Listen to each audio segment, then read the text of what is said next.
Fils et du Saint-Esprit, ainsi soit-il. Eh bien, chers frères, chaque année, nous vous entretenons sur le bon pasteur, avec le lien qui est fait à chaque fois sur les vocations sacerdotales pour lesquelles il faut prier. Cependant,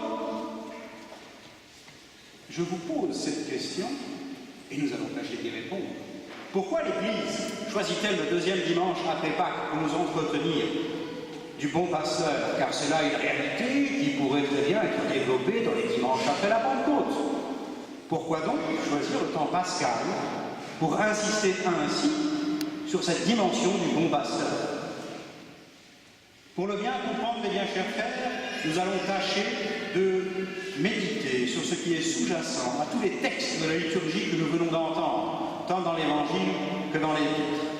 Et ainsi, nous espérons pouvoir développer quelques considérations originales et donner l'explication de cette question que je vous pose. Pourquoi le bon pasteur, le deuxième dimanche après Pâques?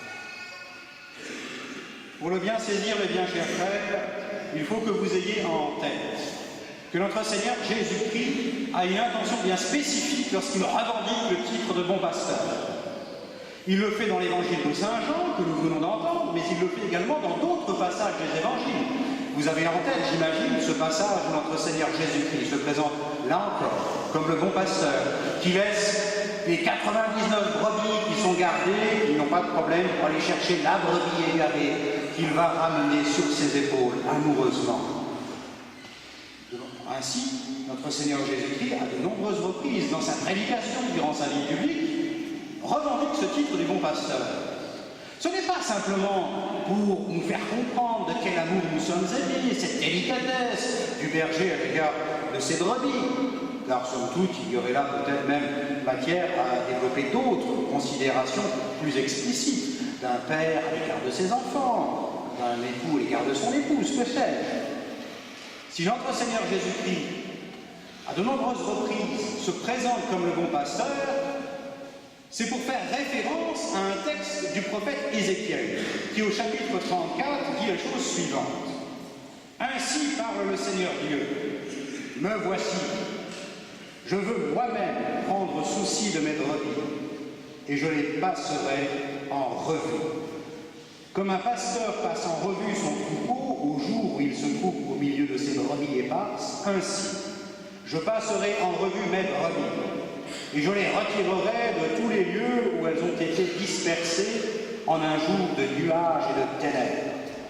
Je les ferai sortir du milieu des peuples, et je les rassemblerai des divers pays.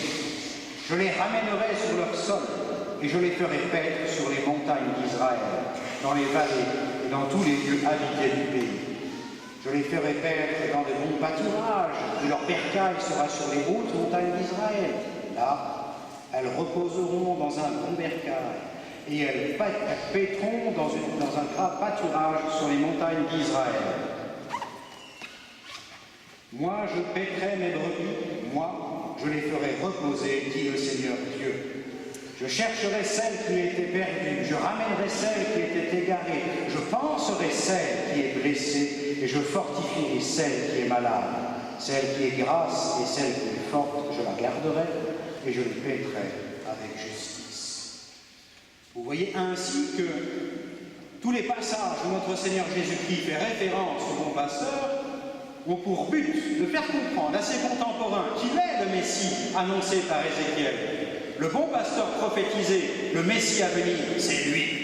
Mais alors seulement, ses contemporains sont à même de saisir plus explicitement la prophétie du prophète Ézéchiel. Car Ézéchiel ne dit-il pas la chose suivante? Parole du Seigneur, me voici, je veux moi-même prendre souci de mes brebis. C'est moi-même qui paîtrai mes brebis, moi-même qui les ferai reposer, dit le Seigneur.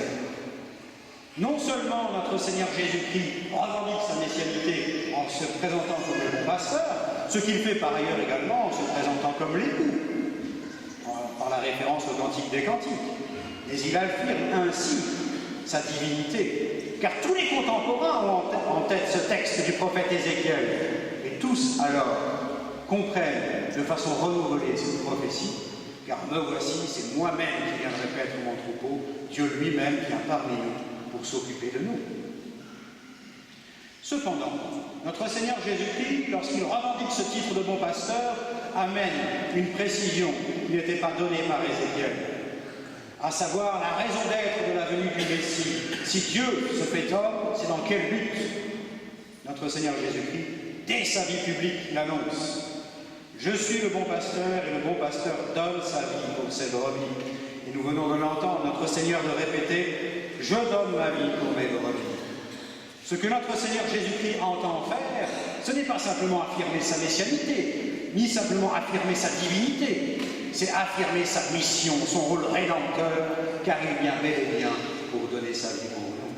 Ça, les prophètes ne l'avaient pas annoncé de la sorte, du moins chez le prophète Ézéchiel, et notre Seigneur Jésus-Christ nous le fait comprendre à travers ces passages où il se présente comme le bon pasteur. Ce que saint Pierre, que nous venons d'entendre, mes bien chers frères, aura eu le temps de méditer à loisir. Lorsqu'il écrit son épître aux premiers chrétiens, saint Pierre développe évidemment cette considération. Et comprenez bien, mes bien chers frères, que l'Église a choisi intentionnellement cette épître de saint Pierre pour la mettre en relation avec l'évangile de ce jour. Non pas simplement parce que saint Pierre évoque les brebis, nous étions tous des brebis égarés, ça colle bien pour le dimanche du bon pasteur. Non.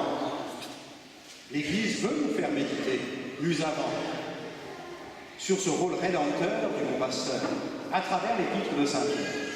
Comment donc, mes bien chers frères? Pour le bien comprendre, il faut que vous saisissiez que saint Pierre a en tête le prophète Isaïe, quant à lui. Et son épître reprend point par point le prophète Isaïe.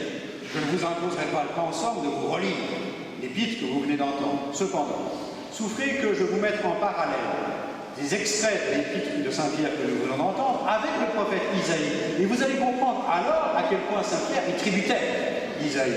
Et nous allons en tirer les conséquences pratiques, vous allez voir. En effet, saint Pierre nous dit « Lui qui injuriait ne rendait pas d'injures, et maltraité ne faisait pas de menaces. » Il cite en cela Isaïe, qui dit la chose suivante « On le maltraite, on le soumet, mais lui n'ouvre pas la bouche. » Saint Pierre poursuit « Lui qui a porté lui-même nos péchés dans son corps sur le bois, afin qu'étant mort au péché, nous vivions à la justice. » Il brode ainsi sur Isaïe, vraiment c'était nos maladies qu'il portait et nos douleurs dont il s'était chargé. Saint Pierre poursuit, lui par les meurtrissures duquel vous avez été guéris. Isaïe annonçait la chose suivante, le châtiment qui nous donne la paix a été sur lui et c'est par ses meurtrissures que nous sommes guéris. Et enfin Saint Pierre nous dit la chose suivante, car vous étiez comme des brebis errantes. Et vous êtes retournés maintenant aux pasteurs et aux gardiens de vos âmes. Et Isaïe, quant à lui, annonçait la chose suivante. Nous étions tous errants comme des brebis. Chacun de nous suivait sa propre voie et le Seigneur a fait retomber sur lui l'iniquité de nous tous. Ce que saint Pierre entend nous faire comprendre en citant ainsi Isaïe, ce passage bien connu que nous lisons chaque année au mercredi saint. Souvenez-vous de cette prophétie d'Isaïe qui présente le serviteur souffrant, notre Seigneur Jésus-Christ, qui se charge de nos péchés pour être immolé, pour nous sauver. C'est que le bon pasteur, effectivement, donne sa vie pour nous. C'est pour insister sur ce rôle rédempteur de notre Seigneur Jésus-Christ. Ainsi, dans notre Seigneur Jésus-Christ, lorsqu'il se revendique et se présente comme le bon pasteur, que saint Pierre, lorsqu'il médite sur ce texte d'Isaïe, entendent tous récupérer l'héritage de l'Ancien Testament, faire saisir à leurs contemporains que Jésus est bel et bien le Messie, qu'il est Dieu, qu'il est bien le Rédempteur de nos âmes. Et c'est ainsi, mes bien chers frères, que nous pouvons tirer les considérations suivantes. À une époque où le sacerdoce est malmené, à une époque où les prêtres ne misent pas systématiquement sur ce qui relève spécifiquement de l'identité sacerdotale. J'entends par là tous ces prêtres qui m'insupportent, qui s'adonnent à des études de psychologie, qui deviennent des conseillers conjugaux, qui vont expliquer aux jeunes comment vivre correctement leur sexualité, comment également certains prêtres deviennent des animateurs géniaux. Et tout cela ne relève pas spécifiquement de l'identité sacerdotale. Qu'est-ce qui relève de l'identité sacerdotale? Le fait que le prêtre, recevant son sacerdoce du Christ, instruis les intelligences, donne les sacrements et la grâce, mais surtout que celui qui est élevé à la dignité sacerdotale vive du sacerdoce même du Christ, c'est-à-dire de cette dimension du bon pasteur qui s'immole pour ses brebis. Eh bien, chers frères, comme chaque année, nous vous invitons à prier pour les vocations sacerdotales, mais cette année plus spécifiquement, je vous invite à prier pour vos prêtres, afin que réellement ils sachent se donner totalement et s'immoler pour leurs brebis, à l'image du Christ bon pasteur qui, le premier, donne sa vie pour ses brebis. Cela, réellement, c'est l'identité sacerdotale. Ainsi soit-il. Au nom du Père, et du Fils et du Saint-Esprit, ainsi soit-il.